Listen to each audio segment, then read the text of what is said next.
M V Govindan നയിക്കുന്ന വടക്കൻ മേഖലാ ജാഥയ്ക്ക് അഭിവാദ്യം അർപ്പിക്കാൻ ഇതര സംസ്ഥാന തൊഴിലാളികൾക്ക് പരിശീലനം നൽകുന്നതിന്റെ ദൃശ്യങ്ങൾ വൈറലാകുന്നു. മുഖ്യമന്ത്രിയുടെ നാടായ പിണറായിയിലായിരുന്നു മുദ്രാവാക്യം വിളിക്കാൻ CPM പ്രാദേശിക നേതാക്കൾ പരിശീലനം നൽകിയത്.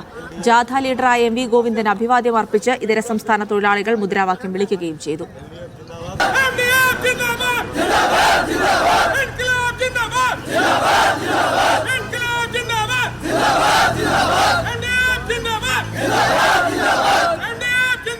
നിജസ്ഥിതി മറച്ചുവെച്ച് മാധ്യമങ്ങൾ വാർത്ത വക്രീകരിക്കുകയാണെന്ന് എം വി ഗോവിന്ദൻ പ്രതികരിച്ചു.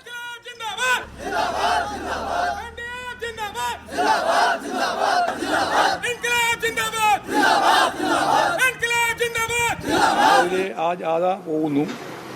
ഞങ്ങൾ പോകുന്ന സന്ദർഭത്തിൽ ജാഥയുടെ ഞങ്ങൾ ഉച്ചയ്ക്ക് ശേഷമാണ് അതിൽ വരുന്നത്. പാനൂരിലേക്ക് പോകുന്ന വഴിയിലാണ്. അവിടെ നൂറുകണക്കിന് അന്യസംസ്ഥാന തൊഴിലാളികളുണ്ട്. അവരവിടെ പണിയെടുത്തുകൊണ്ടിരിക്കുന്നവരാണ്. അവരുടെ പണിവേഷത്തിൽ തന്നെയാണ്, കാരണം പണിക്കിടയിലാണ് അവർ വരുന്നു. അവർ ഞങ്ങളെ സ്വീകരിക്കുന്നു. അവർ ബാനറൊക്കെ പിടിച്ചുകൊണ്ട് തന്നെയാണ്. അവർ തന്നെ മുദ്രാവാക്യം വിളിക്കുന്നു. അവരുടേതായ ഭാഷയിൽ, ചിലർ ഇംഗ്ലീഷിൽ മുദ്രാവാക്യം വിളിച്ച് സ്വീകരിച്ചു. ഞങ്ങൾക്ക് അവർക്കെല്ലാം ആസ്വാദനം ചെയ്ത് ഞങ്ങൾ സ്വീകരണം ഏറ്റുവാങ്ങി അവിടെ നിന്ന് മാറുകയും ചെയ്തു. ഇതിനെ ഇഷ്ടമില്ലാതെ കുറേ ആളുണ്ടല്ലോ, മാധ്യമങ്ങൾ പ്രത്യേകിച്ച്. എല്ലാറ്റിനെയും വക്രീകരിക്കുന്ന ഒരുതരം എന്താ പറഞ്ഞ ദുഷ്ടലാക്കോടുകൂടി മാത്രം കാണുന്ന ആളുകളുണ്ട്.